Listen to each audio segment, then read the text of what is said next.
So as your ignorance is your belief. That would be your intellectually honest position. You can't, just because if you don't have the knowledge of something. Well, and to be fair, let me clarify, because What do you think atheism is first? Because I think I found the confusion. Okay, sure. Well, I'm looking at the 2009 the Encyclopedia Britannica in 2009. It says here that it's defined as a rejection of deity or deities. Sure. And actually, I would say that it would be rejection of the proposition that a deity or deity exists. Because rejection of deities could include somebody who believes a God exists but rejects them on some other, rejects worshiping them, things like that. So it's necessarily tied to belief. Okay, but why do you guys? My problem is you separate belief. Shouldn't it someone that has a pursuit of knowledge and pursuit of love? I don't care about knowledge. I don't care about what people claim as knowledge, because we don't wait until we have knowledge of something to act upon it. You act in accordance with your beliefs.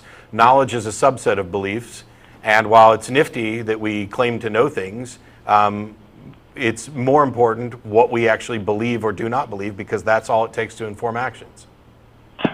Well, that's my point. We act from ignorance today because we're in this form of pragmatism rather than principles. You have basically a position here where you're saying, that you're ignorant on the position, but you're going to act against it accordingly.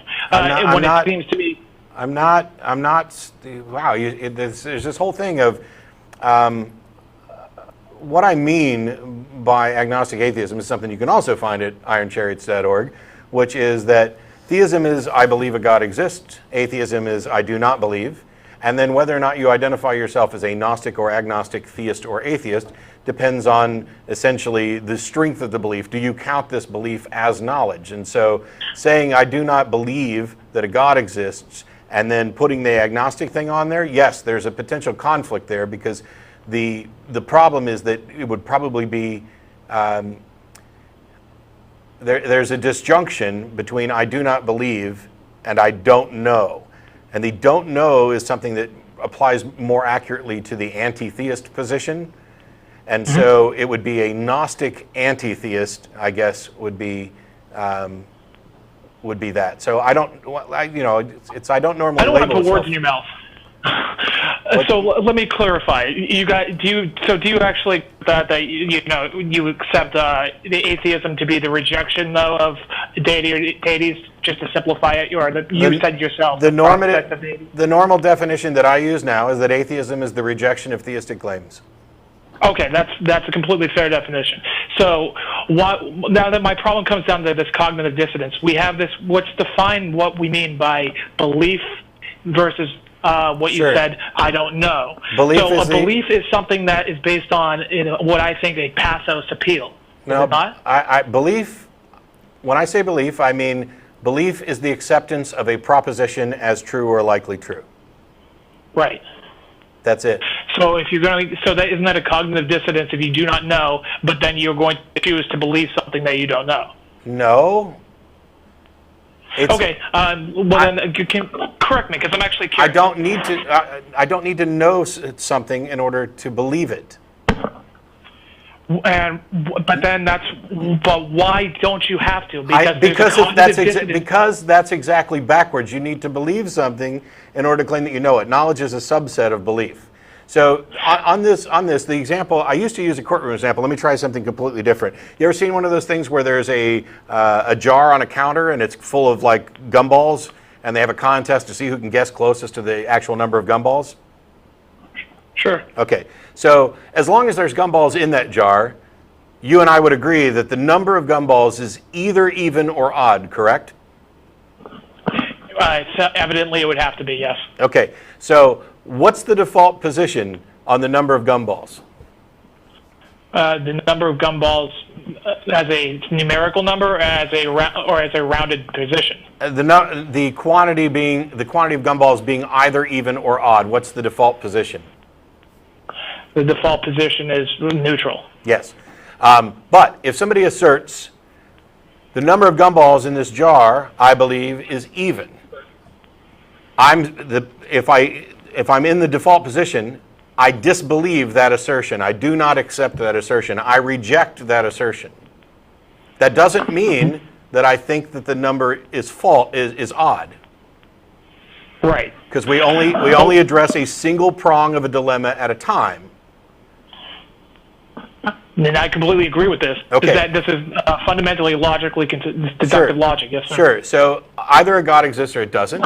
And a theist is offering the proposition that a God exists, number of gumballs is even. And I am rejecting their assertion. Theism is the acceptance of that position, and atheism is the rejection of that position. It's not the assertion that there are no gods. Oh, we still on the same page? Yes, sir. Okay, so I don't believe their assertion. I also don't claim to know that their assertion is false. This is where the disjunct was that I talked about, because that knowledge claim actually applies to the confusion that atheism is the assertion that there is no God. Fair enough. Then that proceeds to my last problem here. My position that comes to the fact that there's a false paradigm there between know-how. I know you take a lot of calls about higher thinking and things like that. Yeah, I normally don't even bother. Normally don't even bother to put the clarifying there. I'm an atheist. That makes sense. So, but myself, as a considered I would say, Thomas Paine type theist. What would when you basically have the paradigm there, when someone sets up as a Thomas Paine, I feel that isn't accurately reflecting a rejection, both a Catholic, the Catholic religion, and a Thomas Paine who was a philosopher. Does that make sense?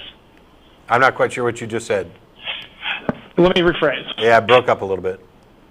Okay, I'm a deist, so this is where my problem comes in. Why? Because I don't agree with any theist religion. I don't, because I only say that I am a deist in the fact that I can't even define what a deity is. So it's a deity, the concept of what Socrates says, or basically that everything must have a beginning and an end, which means that after death, that means there must be a next. He said by process of elimination, there must be something in between the consciousness going from life to death. He doesn't define what that is either, but that's what he rejected the concept of God itself. If you can't define what a thing is, how can you say that you believe in it? But I put myself as a deist because it's the only closest label I can give to myself to saying I believe that there's something else there that is beyond the possibility of a human perception.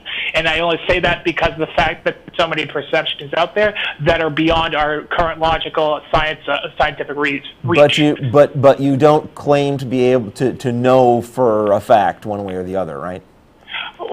You can only know the fact that things like X-rays 200 years ago weren't